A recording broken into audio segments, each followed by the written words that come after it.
Para mí es un tema interesante porque ha sido un tema pues, que ha producido un poco, por decirlo así, de escozor entre los ginecólogos. Entonces uno dice, bueno, no es nuestra área, ¿por qué un ginecólogo comienza a hablar un poco de patología anal? Y por qué un ginecólogo pues, tiene un vínculo o una posibilidad de realizar el examen. Pero lo que queremos es como comenzar a romper un poco ese mito, ¿sí? Y de todas formas los que manejan patología cervical, los que hacen colposcopia, también a veces les cuesta un poco, pero si no comenzamos a trabajar, a saber un poco los factores de riesgo, a saber la asociación, a saber que no estamos tan lejos, que ahorita lo vamos a ver, de la colposcopia, y no comenzamos a solicitar el examen, pues no estamos siendo integral con nuestra paciente.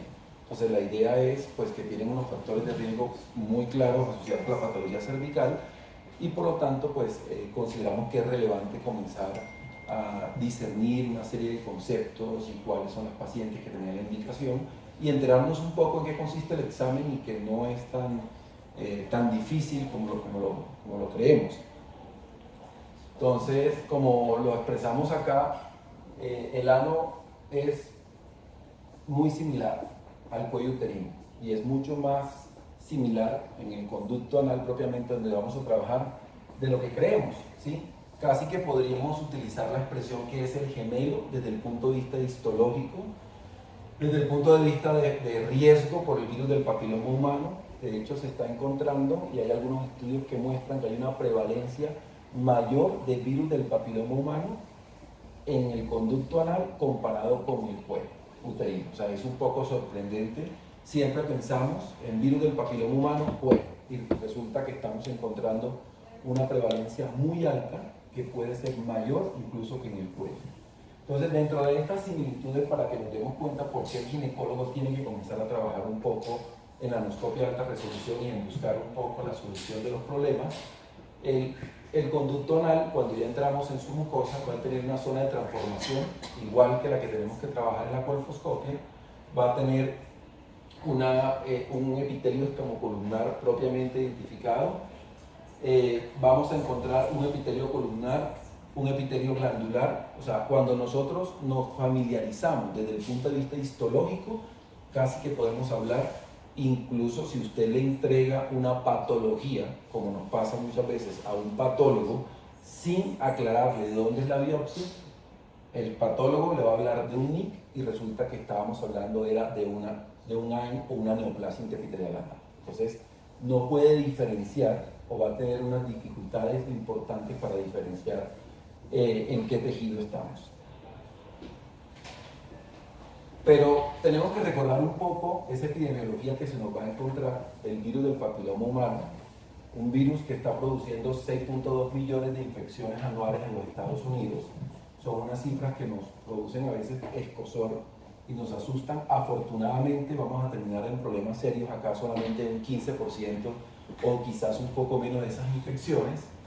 Vamos a encontrar lo que ya recordamos, esa prevalencia del 16 y del 18 en un porcentaje muy importante y una población que nos preocupa, que afortunadamente alcanza a depurar, ¿sí? Que es la población adolescente, que vamos a encontrar un 43 a 64% de infección por VPH entre el segundo o tercer año posterior al inicio de las relaciones sexuales. Pero lo que nos va a llevar un poco al camino es que vamos a encontrar que el cáncer anal, que va a ser el resultado final del precursor a nivel del conducto anal, que es la neoplasia interepitelial anal, ahí está la similitud, todos recordamos, tenemos cáncer cervical con un NIC como precursor, tenemos un cáncer anal con un precursor que es una neoplasia interepitelial anal que se va a clasificar igual en un grado leve o un grado mayor, dependiendo pues, de una clasificación histológica. Entonces, en el cáncer anal vamos a encontrar también una asociación con virus del papiloma humano que está alrededor del 90% o quizás un poco más. O sea, es otra de las grandes similitudes que vamos a encontrar en el cuello, entre el cuello y el conducto anal. Bueno. Un punto importante que tenemos que comenzar a diferenciar, porque si bien hay similitudes, hay diferencias, es que cuando nosotros estamos hablando de cuello uterino, estamos hablando de un tamizaje a una población de riesgo que incluye una edad para esa paciente sin discriminar. Cuando nosotros comenzamos a hablar de un mismo germen que produce un virus, que produce el mismo proceso oncogénico, vamos a aplicar, y ya lo vamos a ver más adelante, ese tamizaje, pero a una población específica. Entonces, la gran diferencia está acá, es que si vamos a hacer un tamizaje para neoplasia intraepitelial anal como precursor del cáncer anal, no se le debe aplicar, por lo menos en mujeres, a toda la población, sino que esa población es una población específica, y es específica porque debe tener unos factores de riesgo asociados que van a incrementar la posibilidad de desarrollar la lesión precursora y finalmente la lesión del cáncer anal. Entonces, esa es una de las grandes diferencias que va a haber en cuanto al tamizaje, y luego vamos a profundizar un poco más sobre esto. Dentro de las similitudes que tenemos hasta el momento, hay un precursor para la neoplasia intraepitelial anal que es el mismo, que es una lesión de alto grado. En general vamos a utilizar un sistema de Bethesda que es el mismo que se extrapola o se usa para clasificar las lesiones. Vamos a tener una histología que es la misma, una citología que va a tener un impacto importante, y lo que estamos manejando un poco los ginecólogos que manejamos un poco el diagnóstico o el tamizaje, comenzamos a entender que la citología, así como lo demostró en el cáncer de cuello uterino, la citología cervical tuvo un impacto, el Papa Nicolau tradicional, etcétera, tuvo un impacto en la morbimortalidad. Se comenzó a establecer la posibilidad de hacer un tamizaje para disminuir la posibilidad de tener un cáncer anal, detectando el precursor que es la lesión de alto grado a nivel anal. Entonces, vamos a ver si eso es tan real, o sea, si lo podemos aplicar, porque quizás esa es una de las confusiones que tenemos, que como estamos hablando de lo mismo, de la misma histología, del mismo virus, o sea, casi que es lo mismo, podríamos de pronto errar un poco y decir, esto va a ser igual. Entonces, lo que queremos acá es irnos con cuáles son las diferencias y poder trabajar un poco más claro en ese sentido. El tamizaje sí va a ser necesario. Lo que hay que tener en cuenta es que el tamizaje con la citología anal va a tener una limitación. Cuando nosotros tenemos una citología cervical, una citología de cuello uterino, tenemos una sensibilidad que no es la mejor, que puede mejorar dependiendo de la experiencia del clínico, del citotecnólogo, etc. En el caso del tamizaje anal, la citología podría no tener una correlación adecuada con los hallazgos histológicos cuando tenemos la biopsia a través de la anoscopia de alta resolución. Es por eso que la citología tiene una limitación para utilizarla en forma única como tamizaje en la detección de las lesiones precursoras del cáncer anal. Entonces, al final, pues vamos a definir un poco cuál sería el mejor camino. Bueno, entonces, cuando yo tengo una paciente, y aquí nos vamos enfocando, siempre que estábamos hablando de anoscopia de alta resolución, de cáncer anal, de neoplasia intraepitelial anal, pensamos en los pacientes de sexo masculino que tienen sexo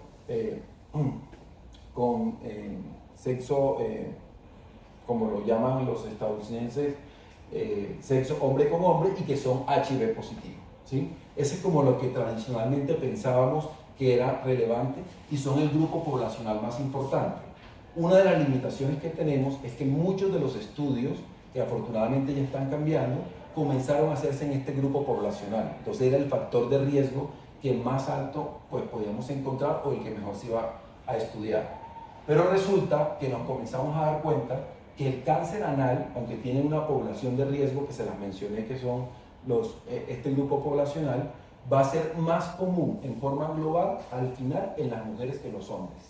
Aunque los hombres tengan la condición de ser HIV positivo, de tener un coito anal receptivo, etc., cuando yo me voy a una epidemiología en general, va a haber o hay más cáncer anal en mujeres que en hombres.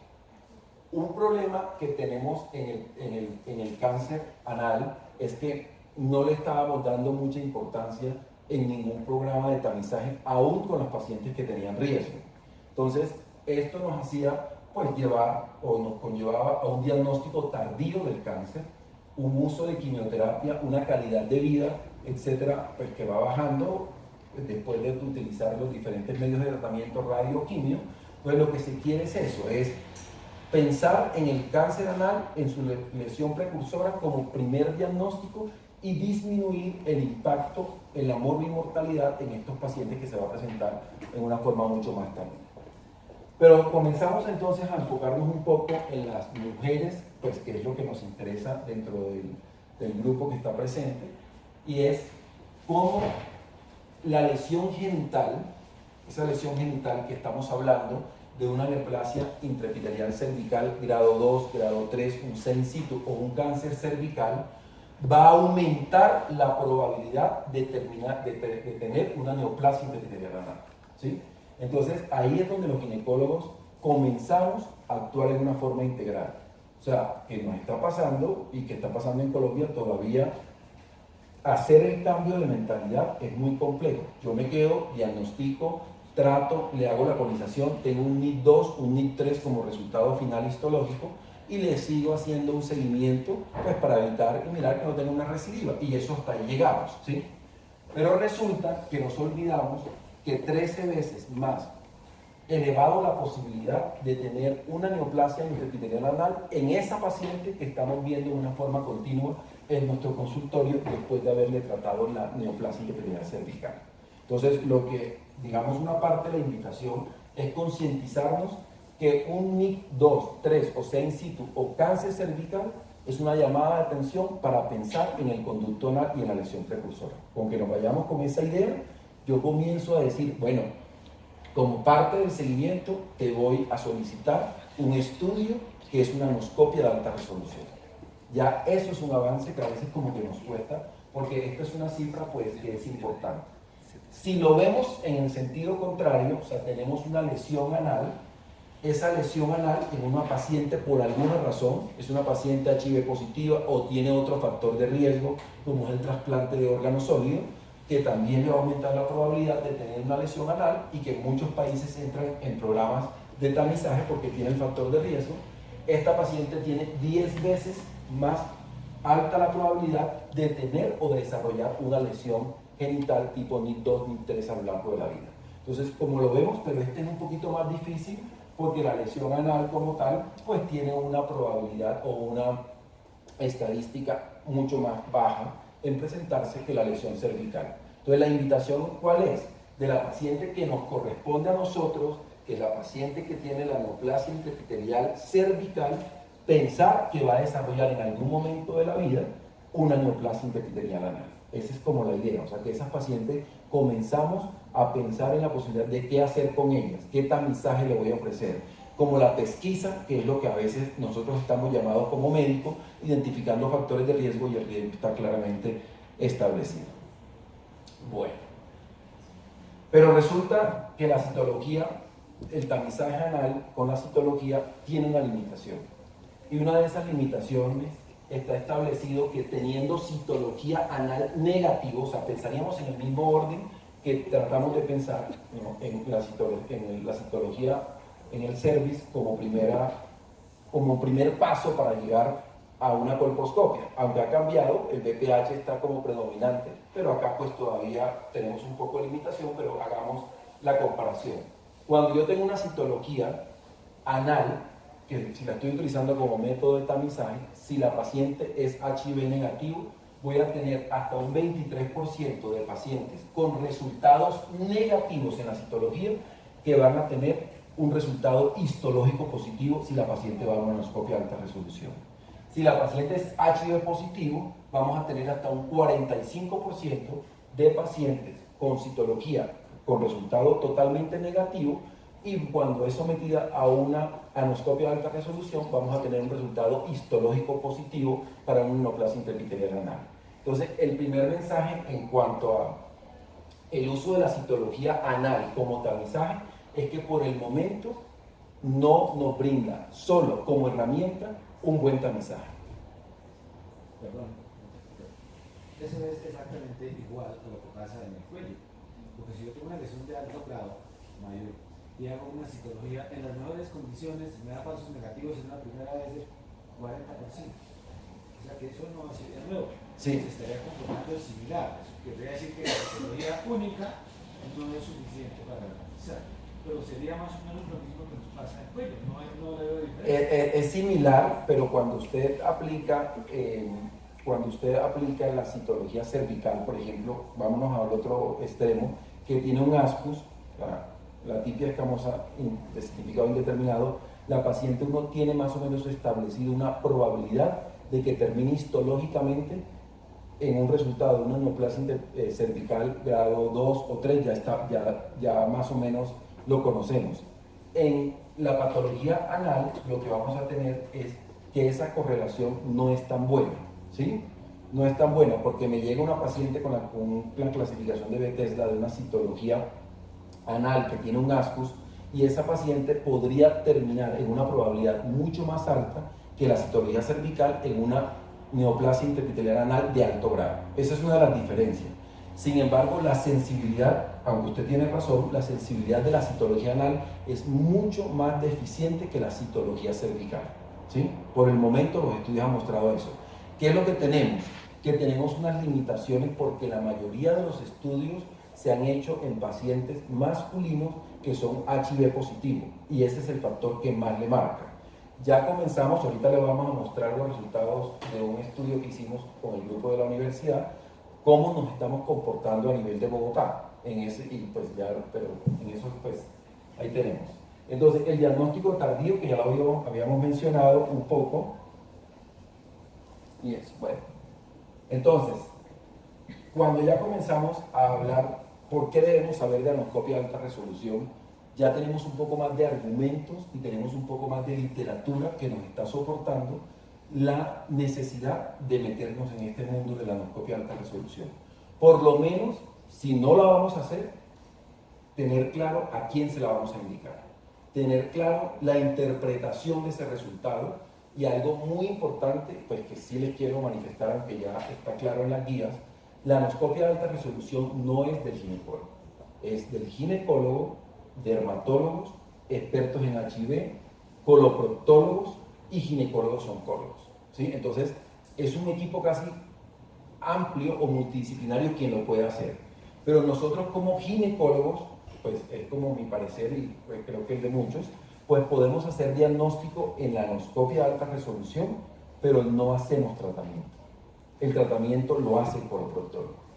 Entonces, como hay un grupo poblacional que está claramente identificado, que son las mujeres que tienen una lesión en el tracto genital inferior, han comenzado a aparecer estudios donde tratan de comparar la citología anal, tratan de comparar la anoscopia de alta resolución y la histología para poder establecer esa correlación que manejaban mucho en la parte del cuello y poder definir cuál va a ser la mejor vía de tamizaje.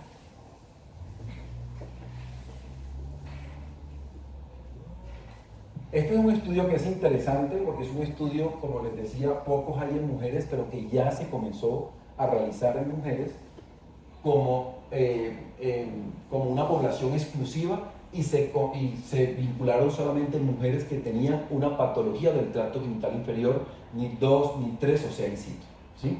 Entonces, de este grupo poblacional, fueron 278 mujeres, se comenzaron a hacer una serie de citologías repetidas en el seguimiento, alcanzaron a un grupo similar entre la citología y la anoscopia de alta resolución, el número de biopsias está establecido y lo que me parece más relevante es que al final cuando lo siguen, este grupo poblacional se le encontró en la histología hasta un 33% de una lesión de alto grado a nivel del conducto anal. A mí me parece que es una cifra relevante, importante, y es solamente en población de alto riesgo, que es lo que nos interesa. Esto, en principio, si yo tengo una paciente de 30 años, la historia natural del cuello nos recuerda unos 10 o 12 años de tener la lesión para terminar en un cáncer.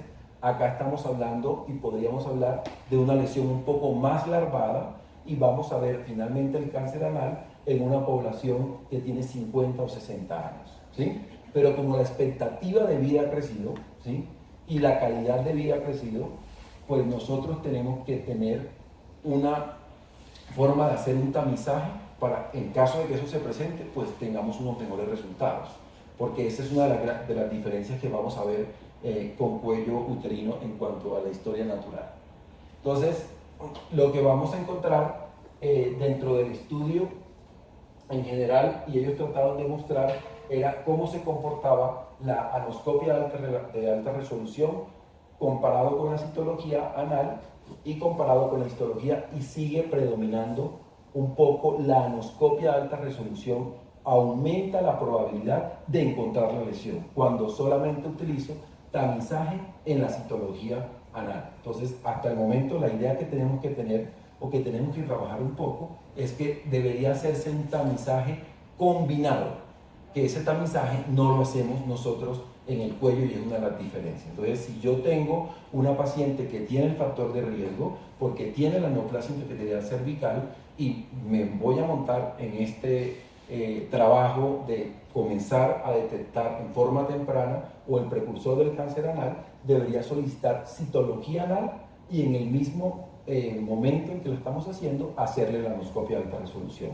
Esa es como la invitación y lo que está concluyéndose en unas guías de la Sociedad Internacional de Neoplasia, del conducto anal. Una pregunta. ¿Y han hecho trabajos con la prueba de BPH? Porque ya le vamos a mostrar. Realmente la colposcopia no funciona como tamizaje, sino ya en la paciente tamizada. Sí. Porque tiene sus falsos negativos, sus falsos positivos importantes, no se comporta como otros, pero el contexto, por ejemplo, citología y test de BPH sí es muy sensible. Sí. Entonces, no sé si aquí hay estudios, porque uno pensaría que uno tamizara con un test de BPH y citología como tamizaje, y la anoscopia fuera como la colposcopia para descartar la presencia de lesión y toma de biopsias y demás, no sé. Listo. Deme 2 minutos y le muestro nuestro estudio, que ya lo tiene ahí para la población que le interesa a usted, que es la población de Bogotá. Deme 2 minutos y ya le respondo con el estudio. Entonces, cuando comenzó, uno de los problemas y de las limitaciones, antes de mostrar la técnica como tal, que tenía la anoscopia de alta resolución, si todos tenemos claro la anoscopia de alta resolución, algunos la definen como la colposcopia del ano, ¿sí? Entonces, cuando tenemos una colposcopia, tenemos una clasificación de la lesión, unos cambios mayores, unos cambios menores, etcétera, etcétera, y basado en que tenemos una zona de transformación, un tejido que histológicamente es similar, no teníamos claridad en la clasificación de esos hallazgos. Entonces, los primeros estudios aparecen así, yo pienso que en una forma más seria, hacia el 2006-2007, tratando de extrapolar esos hallazgos de la colposcopia, ¿sí? Extrapolarlos a la colposcopia. Entonces, esto es muy importante porque este primer estudio nos está llevando a lo que ya claramente se definió como unos parámetros de cómo se debe reportar y cómo se debe interpretar en cuanto a cambios menores y cambios menores una anoscopia de alta resolución. Entonces, ese estudio nos mostró cuando comenzaron a hacer 324 pacientes, y acá vamos a encontrar que si la paciente tiene el riesgo, es menos el número de pacientes que son normales en los hallazgos de la anoscopia que las pacientes que tienen un hallazgo positivo. Bien. Finalmente, vamos a encontrar muchas pacientes en la anoscopia de alta resolución que van a tener cambios menores. Y ahí también comienza, pues, nosotros en la parte clínica, qué hacer con esa paciente que tiene un cambio menor o la que tiene una neoplasia intraepitelial de bajo grado, ¿sí? Porque pues también nos tenemos que familiarizar un poco con la terminología. Entonces, cuando tengamos esta paciente, este estudio lo dividió en 2 grupos, un grupo A, un grupo B, y encontró un porcentaje importante de pacientes con cambios menores. La paciente con un cambio menor, o sea, que tendría una neoplasia intraepitelial grado 1, si la queremos llamar así para buscar la similitud, va a tener un comportamiento similar a lo que estamos haciendo actualmente con el NIC-1, ¿sí? Entonces, ese es un periodo de observación y definimos si tiene una persistencia de la lesión. O sea, esta paciente obligatoriamente viene con nosotros y repetimos una anoscopia de alta resolución en 6 meses. O sea, no vamos a hacer tratamiento. Si tenemos un grupo con anoscopia de alta resolución que nos está dando una lesión de alto grado, esa paciente con lesión de alto grado tiene necesidad de un tratamiento. Los tratamientos son de diferente tipo.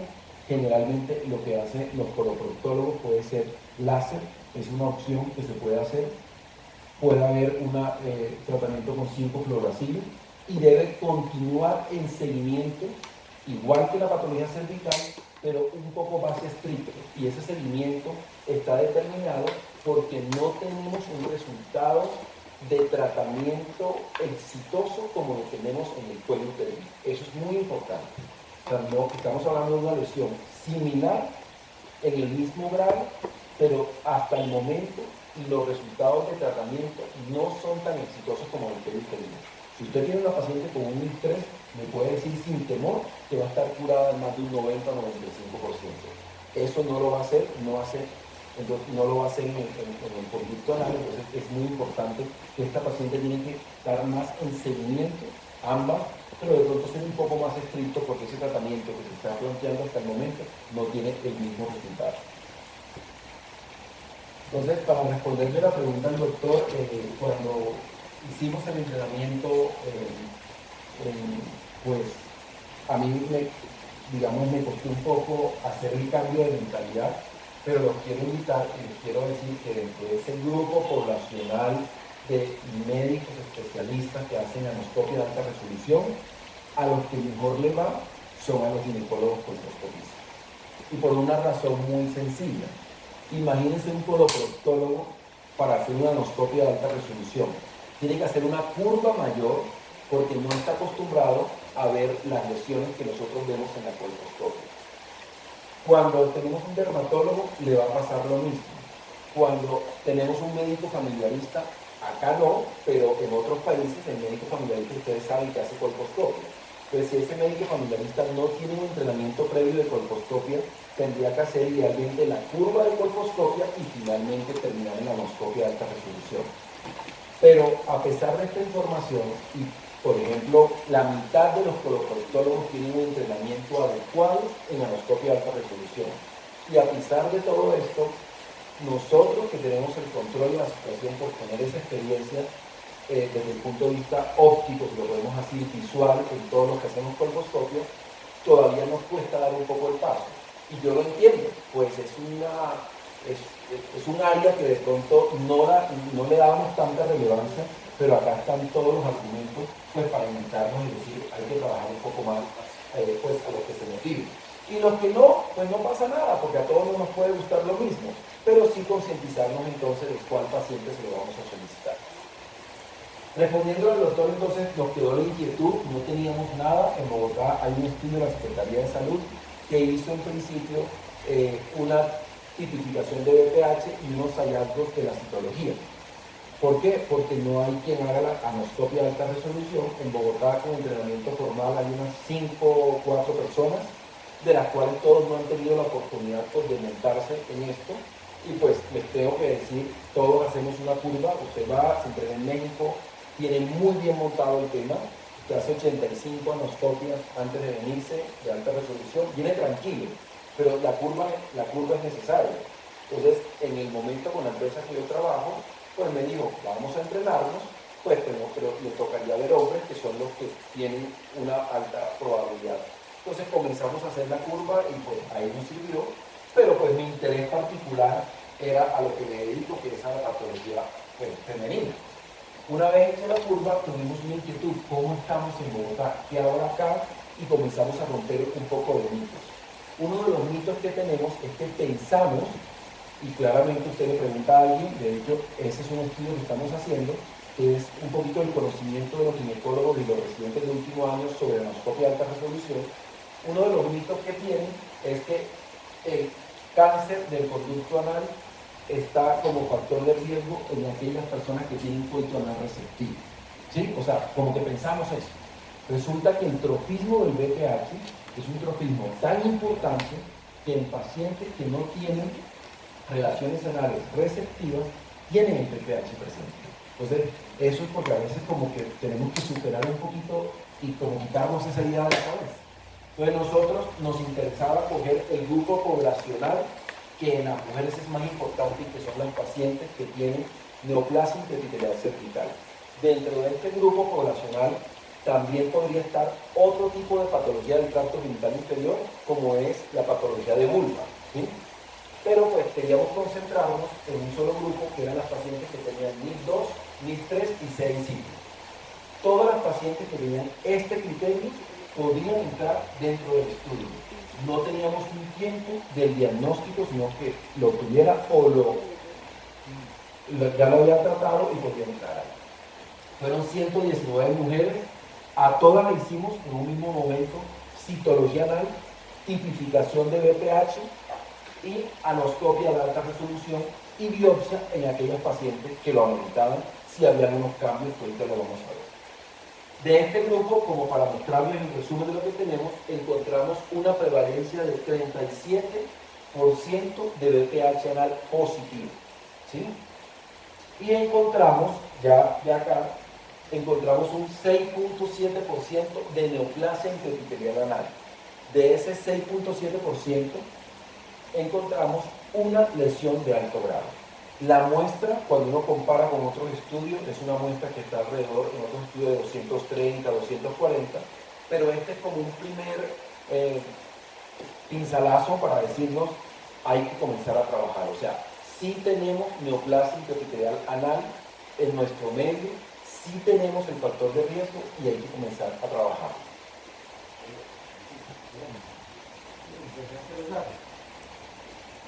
Esa paciente que tenía alto grado estaba en el uso de que la prueba de pH no positiva y que tuvo alguna alteración de la citología. Perdón. De esas pacientes que tuvieron lesión anal, ese 6.7%, tuvo una paciente que tuvo un alto grado, una lesión de alto grado. Sí. Esa paciente también tenía positivo el test de pH, porque de todas maneras estamos viendo 119 mujeres que tienen diagnóstico de alto grado en cervix. Vamos a encontrar una paciente con alto grado a nivel anal, después de haber hecho las 3 pruebas. Entonces la pregunta mía es, ¿se justifica hacerle anoscopia a todas las pacientes para buscar ese porcentaje que tienen, o podríamos con el tamizaje identificarlas que requieran anoscopia? Sobre todo porque si no hay toda el personal entrenado todavía para hacerla, digamos, si esa paciente que tuvo alto grado, por ejemplo, fue de cáncer positivo o tuvo citología esperada. Porque obviamente no hay estudios suficientes, yo pienso, que nos puedan permitir ver si de pronto funcionaría un tamizaje con BPH a nivel anal con mujeres. Digamos que nosotros, es interesante porque la tendencia que nosotros tenemos es extrapolar lo que tenemos en cuello, extrapolarlo al ano, por todas las razones que hemos dado, ¿sí? Hasta el momento lo que está claro es que el mejor tamizaje, por lo que la citología no es tan sensible, es hacer citología y anoscopia de alta resolución. Este grupo poblacional nos dio 6.7, pero en general usted puede encontrar estudios similares con una muestra un poco mayor, donde este valor es mucho mayor de 6.7. Eso fue lo que nos dio a nosotros. Ahora, ¿qué tenemos nosotros que reconocer, que me parece que es importante dentro del estudio? Es la experiencia en la lectura de la citología. Es que nosotros acá estamos comenzando en este mundo. O sea, cuando usted va a leer citología anal, y lo dicen todos los artículos, hay que hacer una curva, ¿sí? La curva se trató de hacer, pero la experiencia en la citología está dada por el tiempo y por el número de citologías que usted está recibiendo para leer en un centro. Eso está muy bien definido, que es una falla incluso acá en la citología cervical, que tiene una tasa, una sensibilidad baja, pero cuando usted mira el modelo de los Estados Unidos, un buen centro de citología es un centro que lee 150.000 citologías al año. Acá, por la forma como está creado, todo está fragmentado. Entonces, lo primero que tenemos que reconocer de nuestro estudio es que nos lanzamos a esto para tener una aproximación, pero quizás el número de citologías alteradas que tuvimos, que nos dio mucho más baja, podría ser una falla por la poca experiencia que puede tener el citotecnólogo o el patólogo leyendo este tipo de citología. Dentro de esta experiencia le quiero contar, por ejemplo, cuando nosotros comenzamos a buscar quién nos iba a leer las patologías, nos tocó hacer el entrenamiento con los patólogos porque muy pocos patólogos tienen experiencia en biopsias del conducto anal. Entonces posiblemente sea una limitación en el estudio, pero por el momento lo recomendado es citología y anoscopia de alta resolución.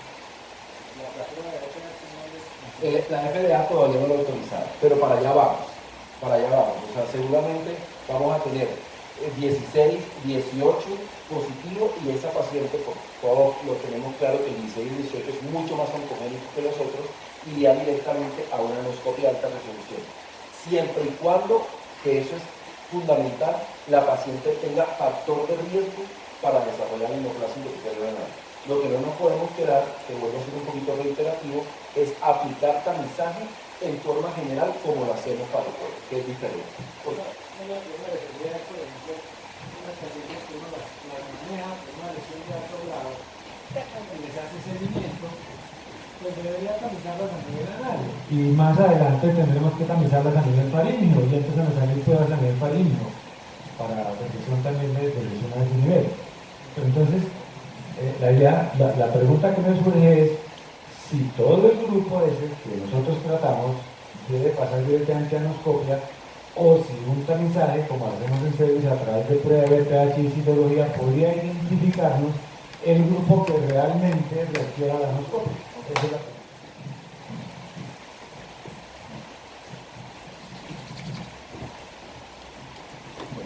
Yo creo que a futuro, cuando tengamos una mayor sensibilidad y como todo va cambiando, cuando mejoremos esa sensibilidad de la citología anal, posiblemente el tamizaje va a evitar una prueba invasiva, molesta, ¿sí? Como es la anoscopia de alta resolución. Posiblemente vamos a llegar allá y todavía más con lo que usted comenta cuando tengamos un tamizaje en el conducto anal con BPH. En este momento, porque la respuesta tiene que ser dada en el tiempo real, en este momento la recomendación, por esas limitaciones que tenemos, es citología anal y anoscopia de alta resolución.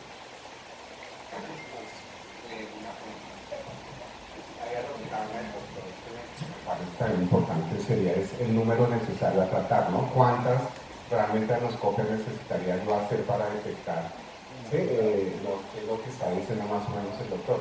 Y se me ocurre a mí, yo digo, ¿no sería más factible también que esos pacientes de alto riesgo se entrenaran también los ginecólogos y que le pudieran hacer los ginecólogos, digamos, como un triage, ¿sí? También un tamizaje? Porque, digamos, yo me formé en Argentina y ahí hacían de una vez cotes que hacían, hacían la colposcopia y de una vez le tomaban la citología. O sea, hacían la colposcopia y luego correlacionaban los dos. Bueno, eso fue hace bastante tiempo. No sé qué opinión le merezca eso, si de pronto, porque es más, cuando uno hace la formación en patología cervical le recomiendan también no solamente pues irse directo al cuello, sino hacer la broncooscopia y también de paso pues hacer pues mirar el ano, ¿no? Digamos que lo que en este momento se está haciendo es similar a lo que se hacía en Argentina hace algún tiempo. No sé si lo están haciendo en este momento, pero de los contactos que tenía de los ginecólogos que conozco, que se formaron allá, la paciente se le hacía citología y colposcopia. Incluso había algunos que acostumbraban a hacer la colposcopia casi que en forma inmediata cuando la paciente llegaba a consulta. Nosotros creo que en la anoscopia de alta resolución